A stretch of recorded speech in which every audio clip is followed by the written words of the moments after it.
Naam, mtazamaji wa 8 Vibe, hapa nipo na mwanamuziki. Sasa hivi tunamuita mwanamuziki mkongwe wa Bongo Flava. Hawa ndio waliotengeneza mizizi ya Bongo Flava. Tupo naye kwenye msiba hapa makaburini wa Kikumbi Mwanza Mpango. Fidikiu. Tupo msibani hapa. Naam. Wa mzee wetu Kikumbi Mwanza Mpango. Unamzungumziaje Kikumbi Mwanza Mpango kwa yani kabla hata sijaanza kumzungumzia, nitaka nirudishe swali kwako. Hii Mwanza mzee Kikumbi ameitoa wapi? Sababu wewe ni mwanahistoria, unaweza kunisaidia nikapata jibu. Sawa. Hii Mwanza ni jina. Unajua Kikumbi Mwanza Mpango wakati anazaliwa ilikuwa ni ndoto ambayo alioteshwa mjomba wa mama yake. Mjomba wa mama yake akamwambia utapata mtoto wa kiume, utamwita Kikumbi Mwanza Mpango. Okay. Kwa ilikuwa ni ndoto. Jina lilikuja kutokana na ndoto. Ni yani Kikumbi Mwanza ni chief. Machifu unaona hata mwili ulivyotoa leaders pale na mvua ikadondoka kidogo kabisa. Mvua ambayo kiuhalisia Dar es Salaam kwa wiki za hivi karibuni au siku za hivi karibuni tumezoea kuiona ikija usiku saa 9, saa 8, saa 9, saa 10 pale. Inakuja kwa lisali moja naondoka zake. Leo imekuja mchana. Na sio mvua ya kutuvuruga.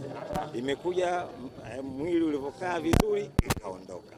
Ni ile mvua ya kupunguza joto ili watu waweze waombelezaji waweze kuombeleza katika hali yenye utulivu, pasina makashikashi au rabsha za joto kali la Dar es Salaam na vitu kama hivyo. Ni moja kati ya wazee wetu, ni pengo kwanza ndio kutokuwa naye, kwa sababu ni moja kati ya wazee wetu ambao walikuwa wanaifanya sanaa katika namna yake ya kipekee. Kwa maana ya alichokuwa anakifanya hakuwa na mwingine ambaye alikuwa anafanya. Lakini pia ukienda kutazama ile catalog yake ina muziki mingi sana mizuri. Yani ana hits nyingi na ana classics nyingi. Sijui mnaelewa vizuri.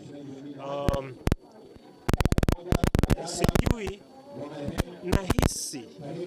nahisi kama ni mimi ndo nilimpa idea ya kumshirikisha mzee kwenye kibao chake cha Safari. Ndio.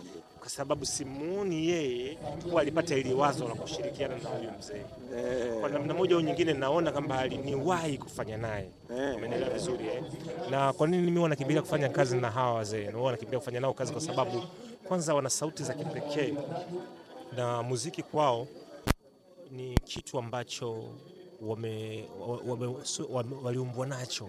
Sijui mnaelewa vizuri. Hawa watu wanafanya muziki unakuta kwa mfano kama Kitamba Cheupe ina miaka mingapi?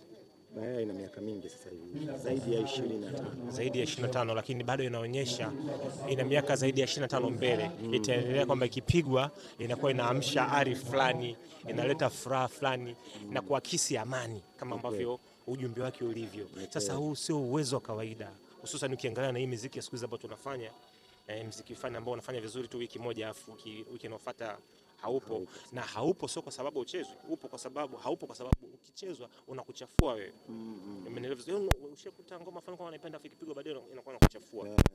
Tumekuwa tukifyatua muziki mingi ya design hizo hivi sasa, wakati wazee wetu wamekuwa wakitoa vibao ambavyo vina miaka 25 mpaka sasa, lakini bado vinaonyesha vina miaka zaidi ya 25 mbele. Sasa huu uwezo ndio unanipelekea mimi niona natafuta hawa wazee na kufanya nao kazi. Umeelewa? Na hii muziki sio tu ilikuwa inafanya vizuri nchini, hapana, hata nje ya nchi. Na sio tu Afrika peke yake, hata nje ya Afrika. Huu ni uwezo tofauti sana. Kwa unaposema kwamba ni pengo tasnia, ni pengo kwenye tasnia kweli kweli. Sasa unachosema nje ya nchi, kuna wimbo mmoja wakati uko na Makii mwaka 78 Mbeya alivyoenda London akarekodi tena kwa wimbo Safari yetu London. Kabisa.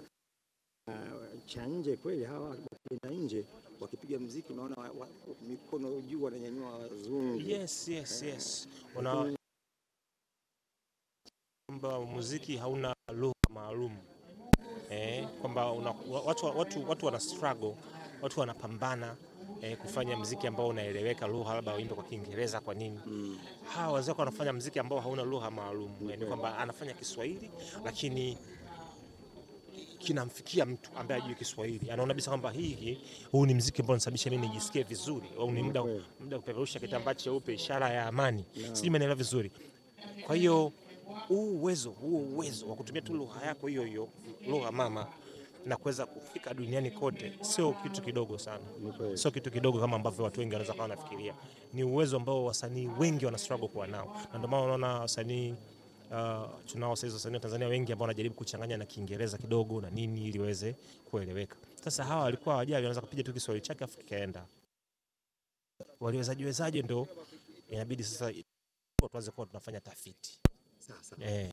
Kikumbi Mwanza Mpango ameenda na unasema wewe ulikuwa ndoto amekuwahi tu wewe ilikuwa ya kwako unafikiria una mpango wa kufanya na mwanamuziki yote kwa sababu bado wapo wakubwa kina Mzee Bushoke wapo kina Bichuka wapo hawa wakongwe wetu Zahiri Ali mzee wetu wapo wanamuziki na ndio tunasema wengi siku za jioni japo kutangulia mtu yoyote lakini umri kadri unavyokwenda nafikiri unajua kabisa ndio safari yako inakaribia. Una mpango wa karibuni kufanya kitu na mtu yoyote? Kikawaida kwanza huwa wanasema kwamba never too young to die or too old to live. Kwa maana kwamba hauwezi kuwa wewe ni mdogo sana kwa kufa au mzee sana kwa kuishi. Kifo hakichagui mdogo mkubwa. Kwa hiyo kwanza tuliweke sawa, lakini pili mimi nimekuwa nikifanya nao. Kwa mfano juzi tu hapa tumefanya kitu kinaitwa Neno Experience. Ameonekana Mzee Zoro akiwa hata kibao chetu kinaitwa Cheupe. Cheupe ni kibao ambacho mmoja kaongelea kama mpenzi wake ambaye alikuwa anamsumbua anamabuse na vitu vingine ambavyo kiasi cha kumpelekea kwamba akachukia kweli kweli, kwa anamuelezea namna ambavyo amefurahia walivyoachana. Lakini mwingine akaongea na Cheupe kama shemeji yake ambaye hajawahi kumpenda. Unajua mtu anaweza kuwa na shemeji yako afu mpendage tu shemeji. Lakini ukisikiliza ule ujumbe vizuri ndani yake, Cheupe sisi tumemaanisha unga.